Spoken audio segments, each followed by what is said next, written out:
nós temos criança nenhuma hoje. Já pensou? Então, falta criança na igreja, né? Então, Delma tem que engravidar de novo, Cristal, né? Nossos candidatos. Não. Sim, APT. Tá? Tá ligado? Tá? Alô, alô, alô. Tá verde aqui. Alô, alô, alô, alô, alô. Alô, alô, alô. Melhor, é? Alô, alô, alô, alô. Certo. Agora, se alguém pode segurar aqui o tempo todo. Aí, assim, né? Dá para pegar a voz? Eu estou sentindo a voz passando. Ok, beleza.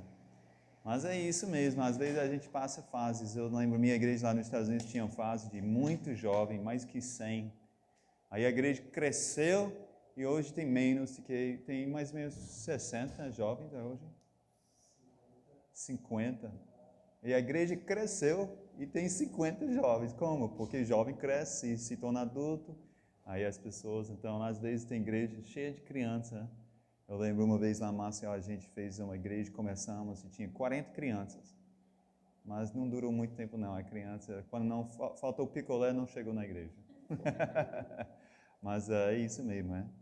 Vamos ficar orando por nossos amados, cada um, né? Tem pessoas viajando, tem conosco um casal que está interessado em ser missionário no Brasil no futuro, Cameron e a esposa Heather. Estão sentados lá atrás, fizeram jovens ontem à noite, fizeram bem, né?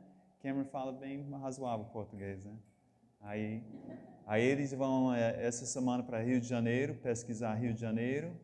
Aí depois eles vão para Floripa, pesquisa Floripa.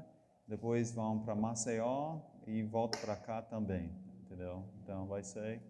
Eles vão conhecer muito o Brasil, não é? Aí é bacana, né?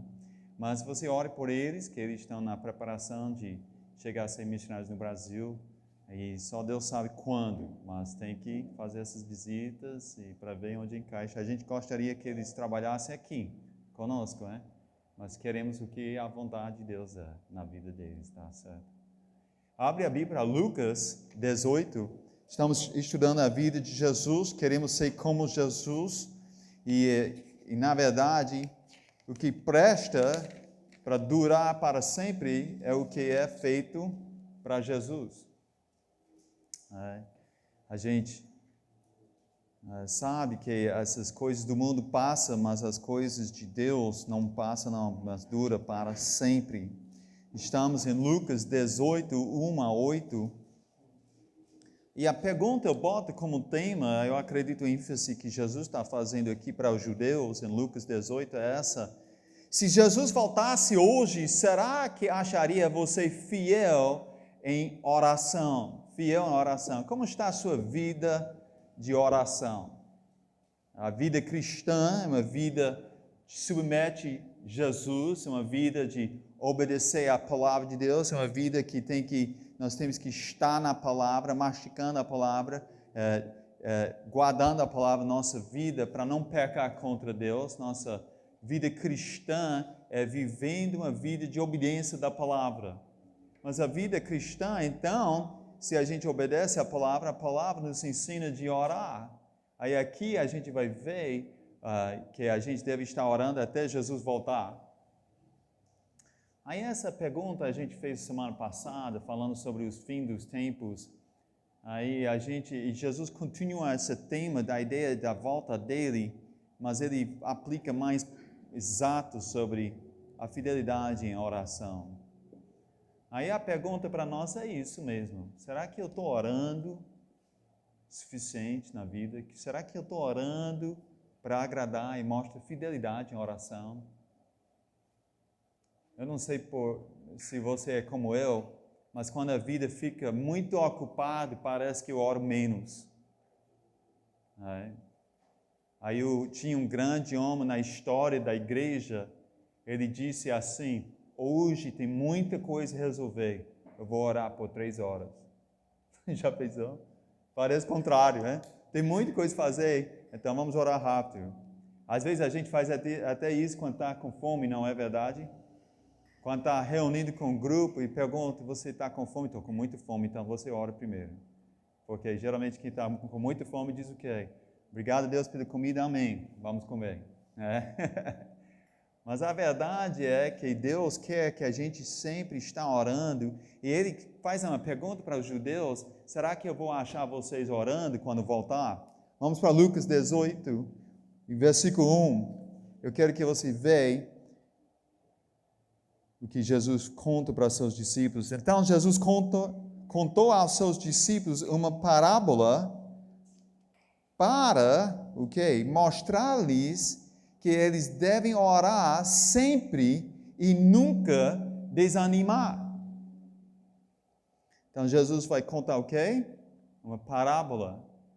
Uma parábola foi uma forma de ensinar uma lição para o povo naquela época. A gente não conta muitas parábolas hoje, mas naquela época era bem contado e Jesus vai usar esse método de ensinamento para enfatizar uma coisa. E qual é a coisa? Eu boto aqui, número 1, o propósito da parábola é bem claro. O propósito da parábola foi nos dado aqui. Jesus está dizendo, Lucas relata, diz, Jesus contou essa parábola para seus discípulos, para o quê? Mostrar que eles devem orar sempre e nunca desanimam. Fica um dedo aqui, vai para 1 Tessalonicenses 5, 17. Vamos lá, 1 Tessalonicenses 5. Interessante, o livro de Tessalonicenses é um livro que fala muito sobre a vinda de Jesus em relação ao arrebatamento. E cada capítulo fala sobre a vinda de Jesus. Em capítulo 5, versículo 17, todos nós vamos decorar esse versículo antes de sair hoje à noite. Ninguém pode sair até decorar esse versículo.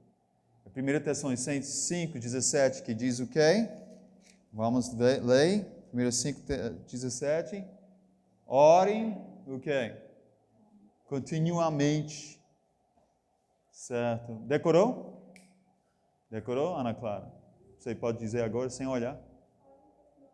Misericórdia, tu é bom de decorar versículo. Vamos ver quem mais é. João Marcos, sem olhar. Você falou quem? Ah, certo, muito bem, né? E a referência é o que, Akisa? 5 o quê? 17, certo. Então, vamos ver se Heather decorou. Heather decorou? De Mary? Muito bem, né? Olha aí, até quem não fala português, decorou. Aí, uma vez eu falei isso na igreja, lá, dando um estudo sobre 1 Tessalonicenses, eu disse, ninguém sai hoje à noite até decorar, misericórdia. Todo mundo diz, não, agora não, rapaz, vai ser difícil. Sem querer, decorou. Não é verdade? Mas o que significa orem continuamente? É a mesma coisa, voltar para Lucas 18, Jesus está dizendo, nós devemos orar sempre, sem cessar. Isso significa muita coisa para nós. Eu queria mostrar na prática, se eu posso orar sempre e sem cessar, significa que eu posso orar no chuveiro, não é verdade? Pode ou não? Pode. Você pode orar pegando Uber, às vezes ora mais, né? Deus nos protege, motorista, pai, né? Aí. Você pode orar no avião, pegando um voo. Aí. Como é o seu nome? Carlos. Carlos fez isso, né, Carlos? Aí eu também. Aí quando é o jato, você sente tudo aumentando, sacudindo o avião, você diz, puxa Deus, vamos orar, porque pode ser a última vez que eu oro na terra. Né? Mas a gente pode orar em qualquer lugar, qualquer momento. Entendeu? Isso que significa.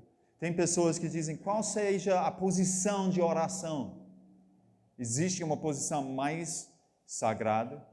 É mais sagrado estar ajoelhado e com os braços para cima?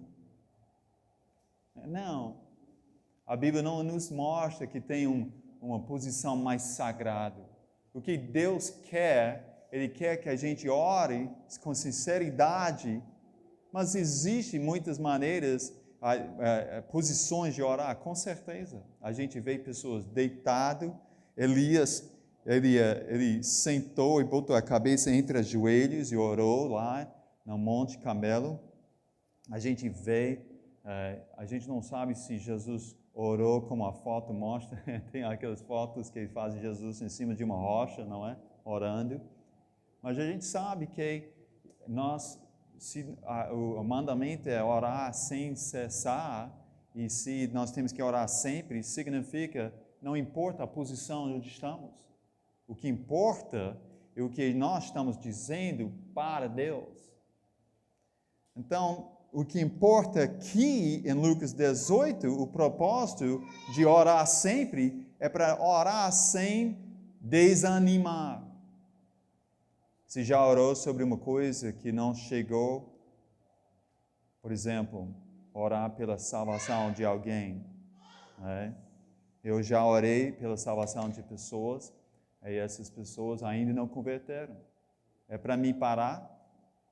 É para me desistir? É para me desanimar? Não. Não é para desanimar, não. O que Jesus está dizendo aqui é que, ei, eu quero, discípulos, que vocês orem sem desanimar. Vou dizer outra coisa para vocês. Sabe por que nós não oramos muito? Que é trabalho. Oração não é trabalho. Sabia? Aí eu não sei se você tem dificuldade de orar à noite e vai dormindo orando. Então talvez seja melhor você vai caminhando, orando. Entendeu? É bom caminhar para o coração, circulação, mas também é bom para orar. E pode ser o vizinhança acha que tu é doido, né? Vê você falando com ninguém ao lado, né? Mas pode ser, eles deixam você pensar que pode deixar eles pensar isso. Mas o que importa é que nós estamos orando sem desanimar. Isso que Jesus está dizendo é o propósito da parábola. Vamos ver as particularidades da parábola. As particularidades da parábola. Versículo 2. Ele disse: em certa cidade havia um juiz que não temia a Deus, nem se importava com os homens. E havia naquela cidade uma viúva que se dirigia continuamente a ele, suplicando-lhe: faz-me justiça contra o meu adversário. Então, a gente vê nas particularidades da parábola, a gente vê primeiro as pessoas. A primeira pessoa que a gente vê nessa história, nessa parábola, é quem? É um juiz. Fica um dedo aqui, vamos para Deuteronômio. Deuteronômio. Quando você estabelecer um país, uma nação, como Israel saiu do Egito, eram escravos, saiu do Egito, Moisés guiando eles para a terra prometida, e eles vão ter a terra deles, vão ter povoados, cidades, pessoas. Sabe que precisa? Precisa de juízes. Em Deuteronômio 16, versículo 18, olha o que diz: nomeam juízes e oficiais para cada um de suas tribos em todas as, o quê? Cidades que o Senhor, o seu Deus, dá a vocês, para que eles julguem o povo com o quê? Justiça. A responsabilidade de juiz na época de Israel é que ele pode julgar com justiça. Entendeu? E era para ser indicado em toda cidade. Aracaju tem juízes? Tem, né? Tem juiz para pequenos casos. Tem juízes para casos maiores, não tem? Eu estava em Brasília semana passada, eu vi o prédio do Justiça Supremo. Eles pegam os casos mais sérios do país, não é verdade? É um grupo. Mas aqui, provavelmente foi esse juiz na história, é um juiz, deve ser um juiz que cuida de coisas pequenas da cidade, povoados, entendeu? Porque geralmente uma coisa maior para o país não é só um juiz, são 3 ou mais, até 50, pode se juntar. Mas nessa história, Jesus conta sobre esse juiz. aí a gente sabe que o juiz tem essa responsabilidade de julgar com justiça, mas a gente vê que esse juiz, nessa certa cidade, ele não, o quê? Versículo 2 diz sobre ele, em Lucas 18, ele não temia a Deus. Não temia a Deus. Fica um dedo aqui e vamos para Provérbios. Em Provérbios a gente vê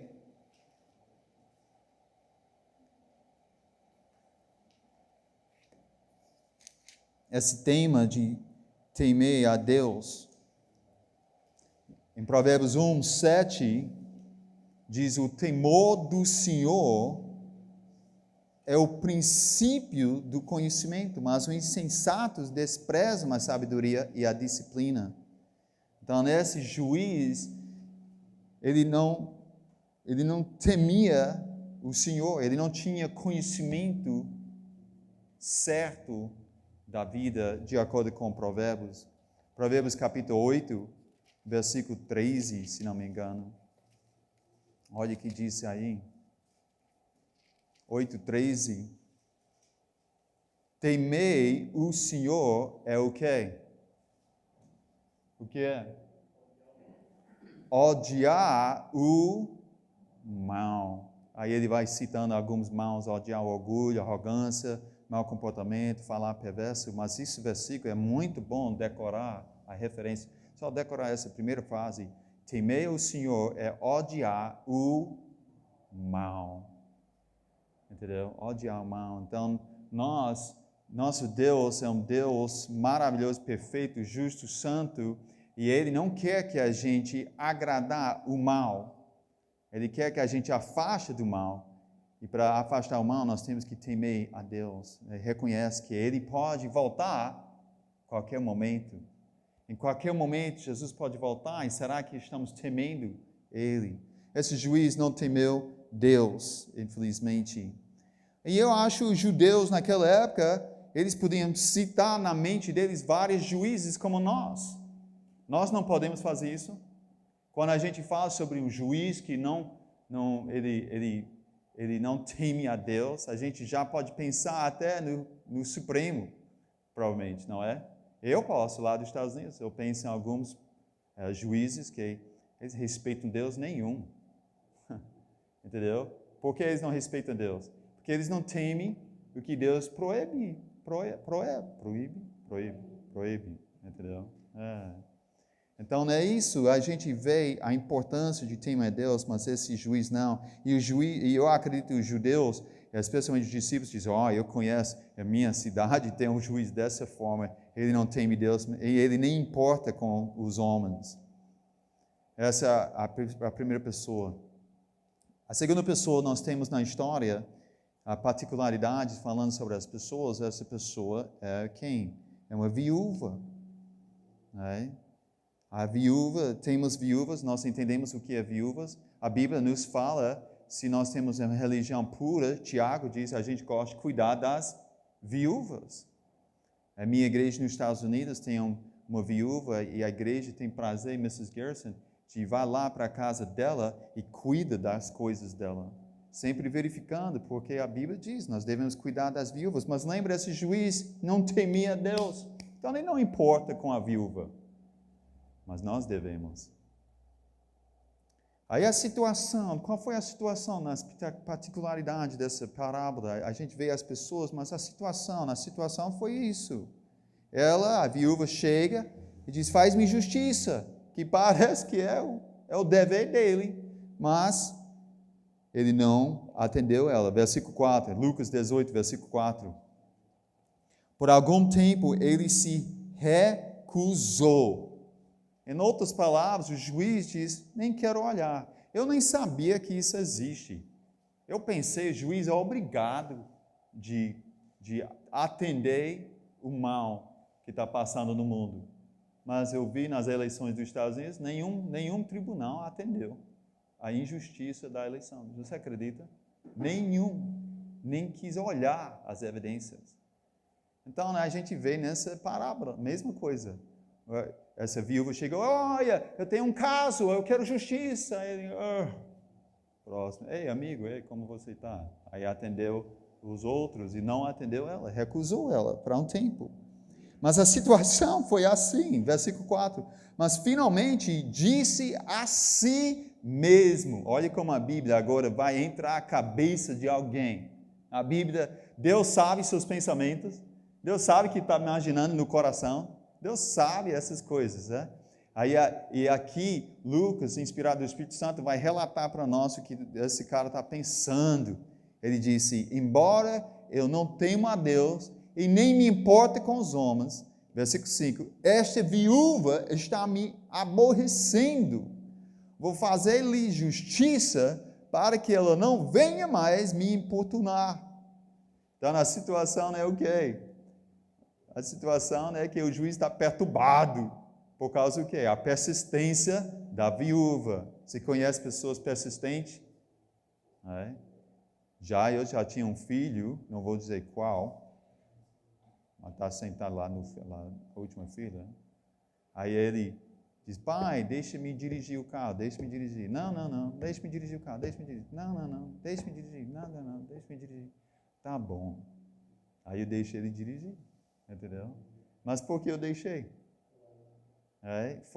Não foi na rua principal, foi só um lugar privado.